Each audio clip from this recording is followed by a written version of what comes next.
Students, now I will discuss the isolation of terpenoids, which is also phytoconstituents obtained from the crude drugs. And first of all, you should know what are terpenoids. The terpenoids, sometimes called isoprenoids, are a large and diverse class of naturally occurring organic chemicals. These are derived from the 5 carbon compound, which is known as isoprene. Isoprenes polymers called terpenes. Most are multi-cyclic structures with oxygen containing function groups. Terpenoids are the hydrocarbons and components of resins, and also turpentine produced from the resins. Terpenes are modified chemically by the oxidation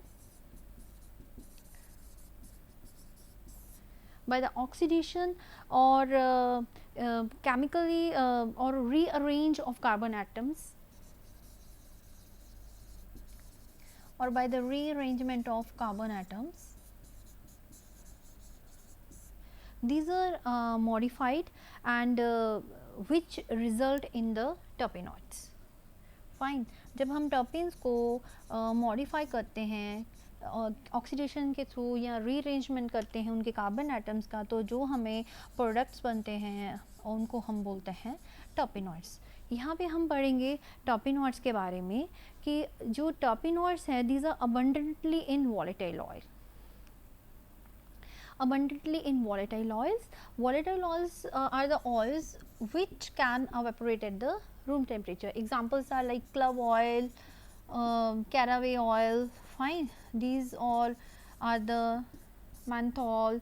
Fine, these all are the comes under the oils. जो terpenoids हैं इसको भी हम classify करते हैं different categories के अंदर. These are different types like monoterpenoids. C10 at 16. First of all, I want to tell you what is the isoprene unit. Isoprene unit is C5H8. Fine, this is the isoprene unit, and further these isoprene unit, the carbon atoms and the hydrogen atoms get doubled or tripled or 4 times and gives the different compounds. Like in the monoterpenoids, C10H16 is the basic formula, sesquiterpene C15 C20, then diterpene C20H32, triterpene C30 H48, tetraterpene C40 H68, and then polyterpene C5 H8 and N, and say means some number of molecules. Then monoterpenes, talk about the monoterpenes. Monoterpenes are further of 3 types, means these are classified as acyclic, means these do not have a cyclic structure. Then this is monocyclic, and then dicyclic. Fine. Next, like this sesquiterpenes, if we talk about the sesquiterpenes is also further divided into, this is further divided into monocyclic, and second one is bicyclic. I want to give the example. Acyclic means myrcene. This is a monoterpene, but this have acyclic. This is a type of acyclic monoterpene. Then if we talk about the geraniol, this is a monocyclic aterpene. Then if we will talk about the dicyclic monocyclic, then this is limonene. Example is limonene. Fine. So, like this sesquiterpenes are also monocyclic and bicyclic types, and next come to category diterpene. Diterpene is also acyclic, monocyclic, bicyclic, tricyclic, depends upon the rings present in this cyclic structure. fine. Then triterpenes also divided as acyclic triterpenes, tetracyclic triterpenes, pentacyclic triterpenes. Then pentacyclic triterpene is further alpha myrine, beta myrine and lupeole, and one is the lupeole group. Fine कि ये जो terpenoids होते हैं, इसकी अगर हम chemical formula के आधार पर इसकी क्लासिफाई करते हैं, हम बोलते हैं मोनोटर्पिन्स हैं, ये टर्पिन आइसोप्रीन यूनिट सिंगल C5H8 होता है, मोनोटर्पिन्स का HC10H16 है, सेस्क्यूटर्पिन है, डाइटर्पिन, ट्राइटर्पिन। फर्दर ये जो मोनो, सेस्क्यू, डाई, ट्राई, ये फर्दर इनके मॉलिक्यूलर फार्मूला के आधार पे फर्दर ये डिस्टिंग्विश होते हैं एज ए साइक्लिक और मोनोसाइक्लिक और बाईसाइक्लिक, ट्राईसाइक्लिक एट्सेट्रा और pentacyclic. Fine. In this terpenoids we will discuss menthol, artemisinin and citral. menthol जो है this is peppermint leaves. Fine. आपको पता है कि जो menthol है ये peppermint से लिया जाता है. This is under the category of monocyclic monoterpenoid. Biological source, it is obtained from the diverse group of menthols and peppermint. The sources of mint include the black peppermint, which is Mentha piperata. Mentha is a genus, piperata species vulgaris, while peppermint Mentha piperata were officinale, Mentha canadensis, Mentha arvenensis. These are the different species of mentha from which we can get the menthol. Families Labiatae and what are the uses. Mostly the जो volatile oils होते हैं उनको हम perfumery में use करते हैं, as a flavouring agent use करते हैं, as a cooling agent use करते हैं. तो आपका जो मैंथोल है this act as a flavouring agent as well as cooling agent. Menthol की अगर हम बात करें तो जो पेपरमिंट है इसमें 1 से 3% तक वॉलेटाइल ऑयल्स होते हैं. फाइन.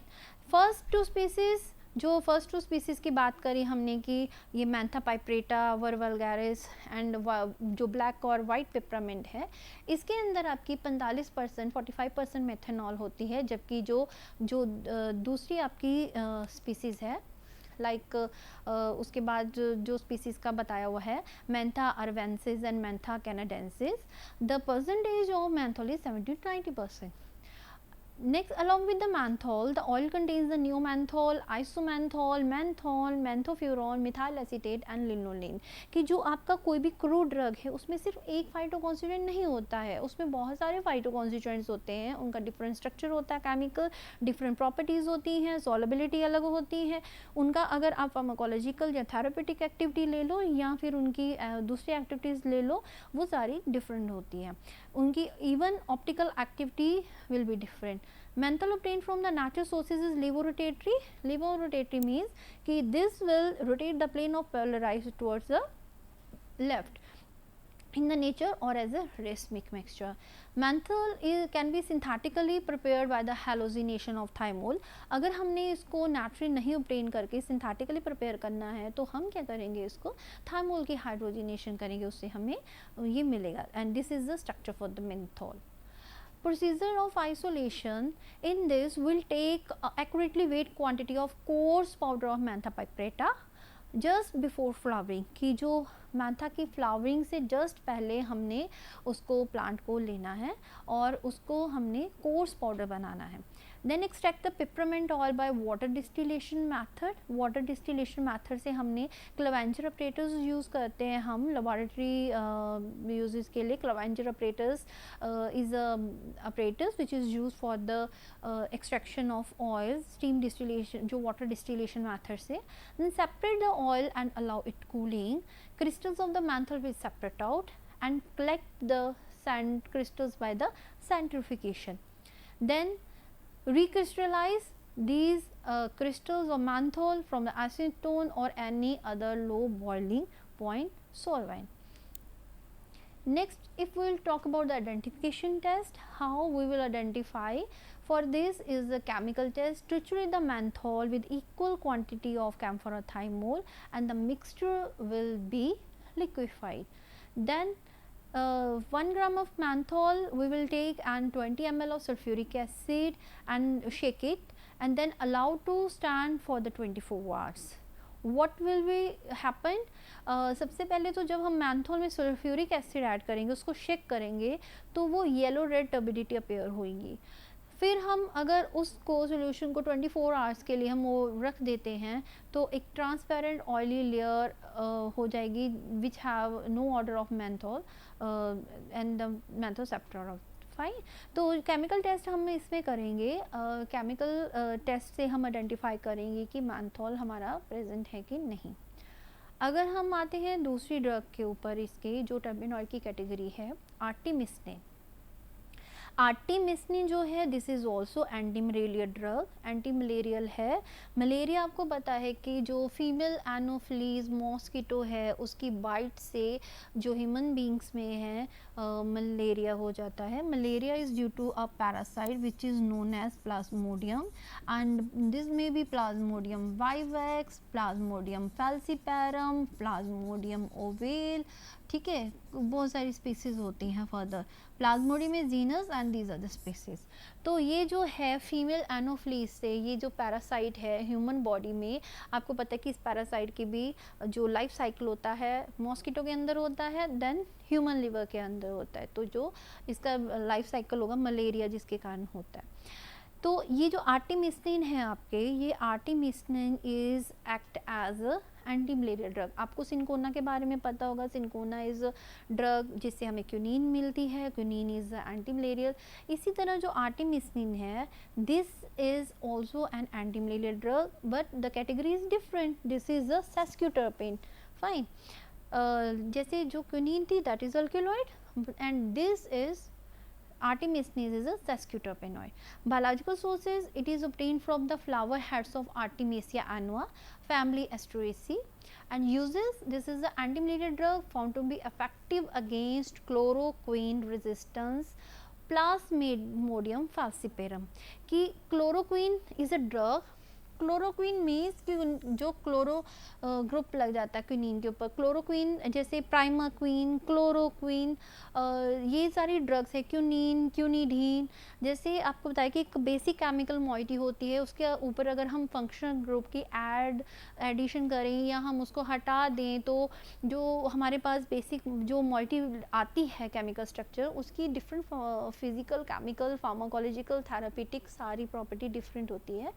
तो अगर मलेरिया है और क्लोरोक्विन से रेजिस्टेंस हो चुकी है वो स्ट्रेन, जैसे प्लाज्मोडियम फैल्सीपेरम, तो उस केस में जो आर्टिमिस्टिन है that will give the therapeutic effect.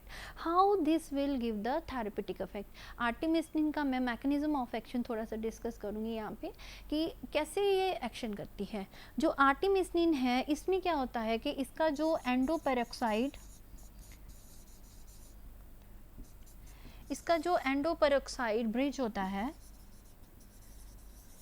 ठीक है, that will interact with the him, that will interact with the him in parasite. वो पैरासाइट का जो हिम ग्रुप है उसमें जो इंटरैक्ट करेगा, तो क्या होगा? आयरन मेडिएटेड चेंजेस हो, क्लीवेज हो जाएगी ब्रिज की. ये जो आयरन है, फाइन, ये क्या करेगी? दैट विल क्लीव दिस एंडोपेरोक्साइड, ये जो ब्रिज है इसकी ये क्लीवेज कर देगा. जब क्लीवेज कर देगा तो क्या होगा? फ्री रेडिकल्स प्रोड्यूस होंगे.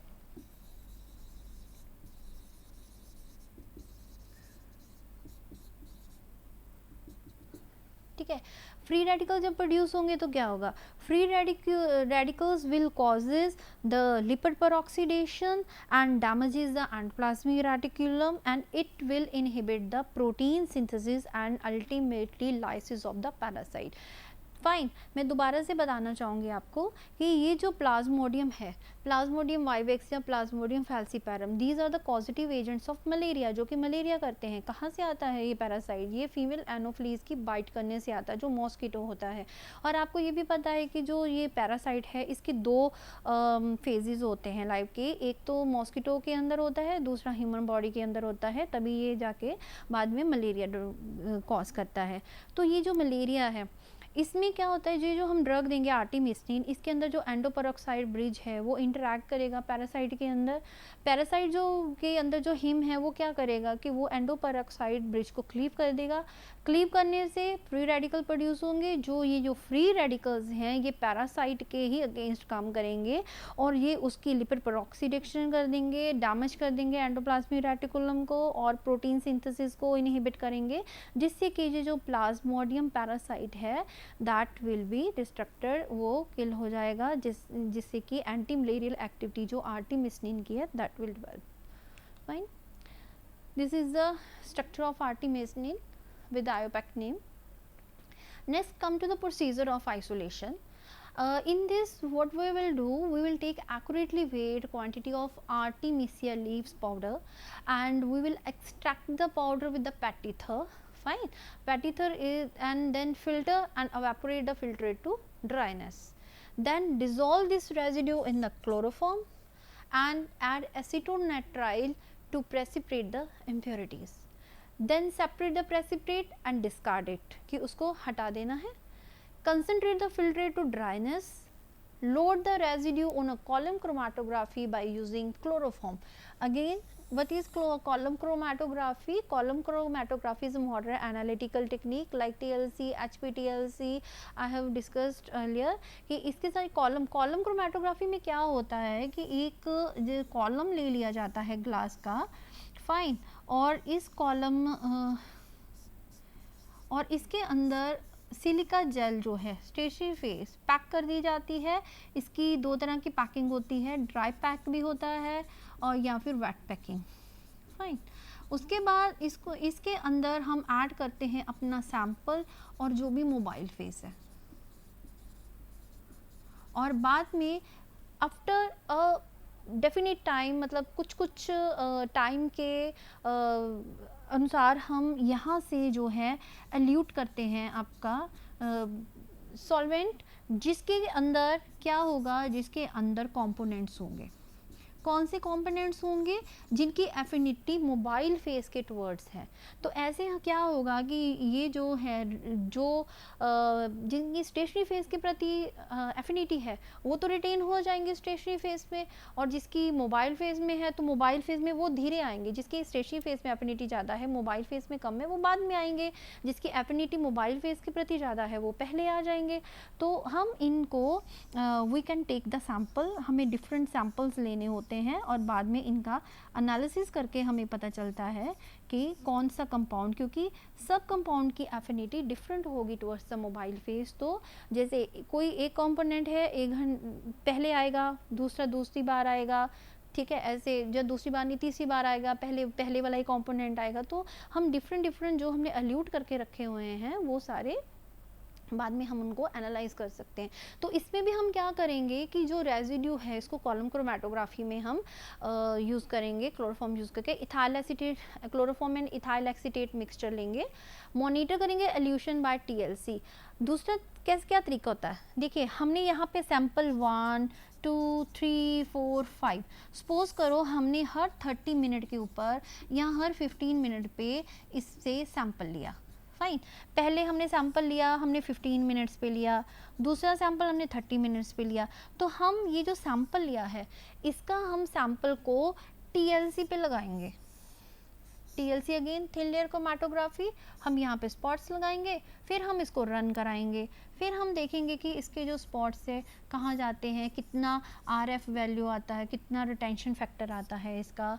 उसी के आधार के ऊपर हमें पता चल जाएगा कि जो हमारा कंपाउंड है जो हमें चाहिए या जो दूसरे कंपाउंड से है वो कितना आरएफ वैल्यू दे रहे हैं, वो कब एल्यूट हो रहे हैं. तो ये हम कॉलम क्रोमैटोग्राफी से पता लगाएंगे.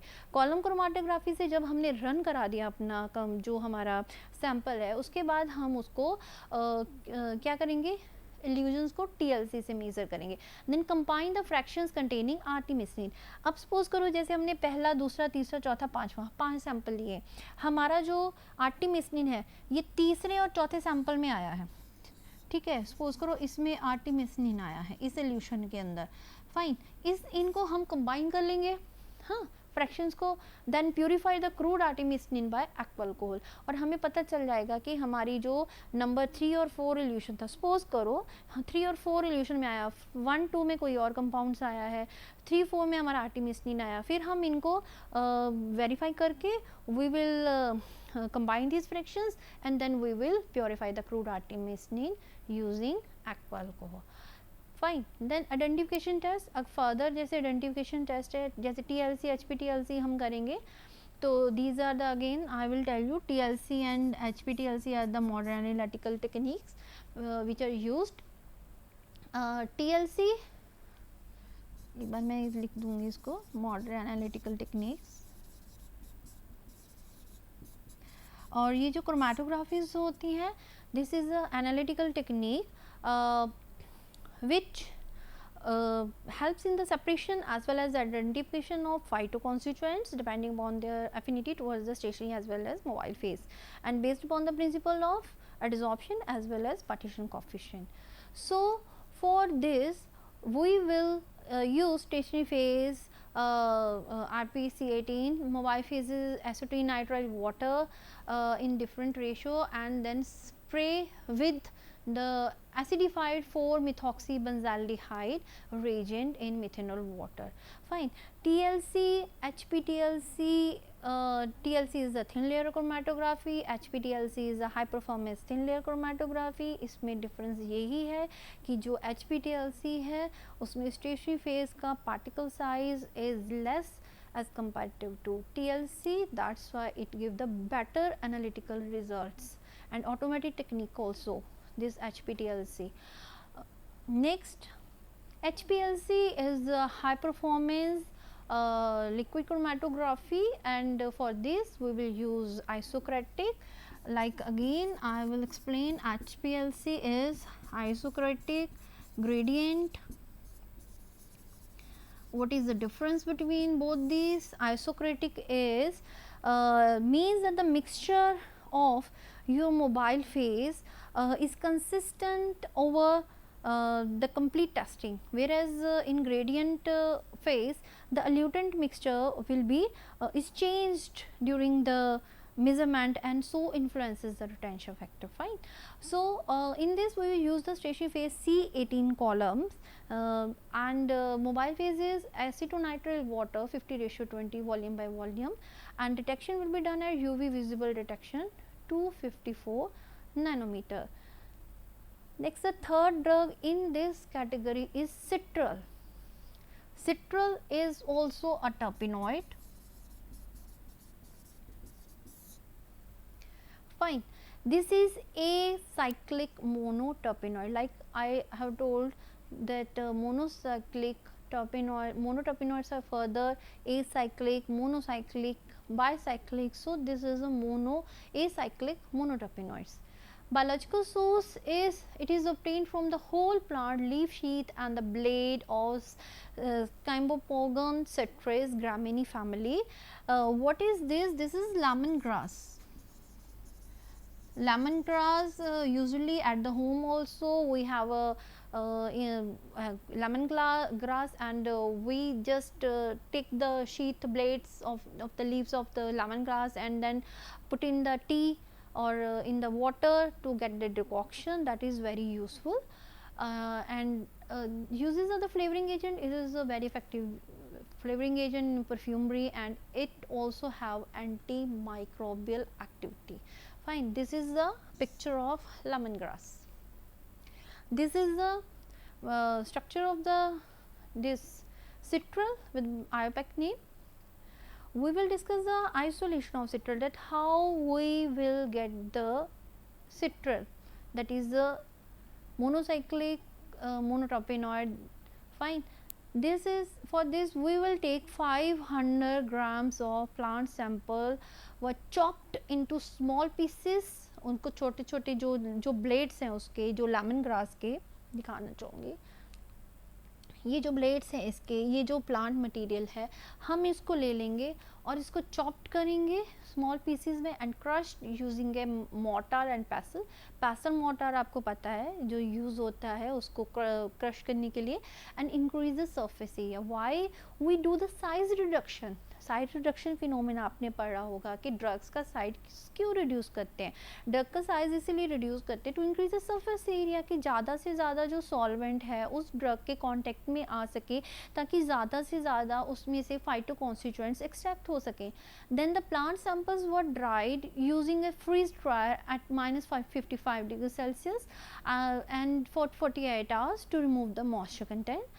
200 grams of the freeze dried sample were subjected to hydrodistillation. freeze drying के बाद उसमें से extra जो moisture है उसको निकालने के बाद we will subject this crude sample under hydrodistillation to obtain the volatile oil or citral. The hydrodistillation was carried out by using Clevenger equipment, जो मैंने पहले भी आपको बताया था कि Clevenger apparatus is used for the steam distillation of volatile oil. इसमें क्या करते हैं कि water को as a steam वो और साथ के साथ वॉलेटाइल ऑयल, क्योंकि दोनों की ऑयल की वाटर की डेंसिटीज़ अलग होती हैं तो वो दोनों एक जगह पे इकट्ठे होंगे डिफरेंट लेयर में और वहाँ से हम दोनों को, और जो स्टीम है वो हेल्प करेगी क्लेवेंजर ऑपरेटर्स में कि जो ड्रग एक्सट्रैक्ट होता है जो आपके सैंपल में से. तो जो हाइड्रो डिस्टिलेशन है वो क्लेवेंजर इक्विपमेंट में की जाती है 100 degree Celsius for 6 hours in a glass tin and stock operators modified to allow lowest phase return. Then 10 milliliters of the N-hexene were added and trapped the condensed oil through the top of the condenser. Later N-hexene was collected every hour. फिर इस क्लेवेंजर operators में आप condenser भी use करोगे, जो बाद में ये जो हेक्सेन है उसको हम हर घंटे पे उसको कलेक्ट करेंगे. New portion of the hexane were added through the condenser. Condenser के थ्रू हम नए पोर्शन, क्योंकि स्टीम ऑब्वियसली स्टीम अवेपोरेट हो रही है तो हम जब डिस्टिलेशन करते हैं उसमें एक हमारा इम्पॉर्टेंट होता है कंडेंसर, कि कंडेंसर क्या करता है जो वेपर्स उठ रहे हैं सॉल्वेंट के उसको रिकंडेंस करेगा, उसको वाटर में या सॉल्वेंट में लिक्विड फेज में लाके दोबारा से वो करेगा कि ऊपर एनवायरनमेंट में नहीं उड़ने देगा. तो कंडेंसर के थ्रू ही हम क्या करेंगे न्यू पोर्शन ऑफ हेक्सेन का जब भी ऐड करना होगा, क्योंकि निकाल रहे हैं तो उसमें हमें ऐड भी करना है साथ में. Mixtures were combined and dried over anhydrous sodium sulphate for 24 hours and then filter. Finally the hexane solution was evaporated. फिर हम उसको एवेपोरेट कर लेंगे and removed by using rotary evaporator at 40 degree Celsius and this will give yellowish essential oil which is stored at 4 degree Celsius, जो कि बाद में हम 4 डिग्री सेल्सियस पे उसको स्टोर करके रखेंगे. The yields were calculated based on the dry weight of plant material. क्योंकि ये वॉलेटाइल ऑयल है, वॉलेटाइल ऑयल की क्या प्रॉपर्टी है, these get evaporate at the room temperature, so we will preserve it और store it at 4 degree Celsius for the further analysis, ताकि हम उसकी और एनालिसिस कर पाएँ कि जो हमें लेमन ग्रास का जो हमने स्टीम डिस्टिलेशन जो क्लेवेंजर ऑपरेटर्स के थ्रू हमने उसका डिस्टिलेशन हाइड्रो डिस्टिलेशन किया है उसमें जो हमें ऑयल मिला है वो वाकई में सिट्रल है, उसका एनालिसिस करेंगे हम बाद में. तो ये एनालिसिस कैसे करेंगे? एनालिसिस करने के लिए citral from the both mono and disulfide by addition of sodium bisulfate to reveal the presence of conjugated aldehyde group. इसमें हम aldehyde group को identify करेंगे. Its UV spectrum displayed at a band 238 nanometer to confirm this. उसका जो band है UV absorption का वो 238 nanometre पे होगा, तो उससे ये कंफर्म हो जाएगा कि this is citral. Then next is on acidification with the methanolic sulfuric acid. Permanent measurable clean color is developed with the citral. अगर हम इसके एसिडिफिकेशन करेंगे मेथनॉलिक सल्फ्यूरिक एसिड के साथ तो इससे परमानेंट ग्रीन कलर डेवलप होगा, जिससे भी पता चलेगा कि सिट्रल है कि नहीं है. ठीक है, तो ये जो जितने भी टर्पेनॉइड्स हैं हमारे ये आते हैं हमारे कैटेगरी में कि वॉलेटाइल ऑयल्स भी इसमें होते हैं. तो ये जो वॉलेटाइल ऑयल्स हैं, वॉलेटाइल ऑयल रूम टेम्परेचर पे एवेपोरेट हो जाते हैं, इसलिए जैसे कि हमने डिस्कस करा कि इसको 4 डिग्री सेल्सियस पे एनालिसिस के लिए रखना है. तो क्लेवेंजर ऑपरेटर्स एक आपको याद रखना है कि Clevenger apparatus is used for the hydro distillation of the volatile oil from the crude drugs. Fine, and menthol is obtained from the Mentha piperata, artemisinin is obtained from the Artemisia annua, and next your terpenoid that is citral, This is obtained from the lemongrass. So these are the topiners, and if you want to study more about these drugs, you can these are the reference books from, and these are sites which from which you can get the more detail about cis chemistry, about, say, this is a site, this is pubchem.ncbi, from which you can get the chemical structure, and you can further know about the this IUPAC name and other analytical measures of this particular citra compound. Thank you.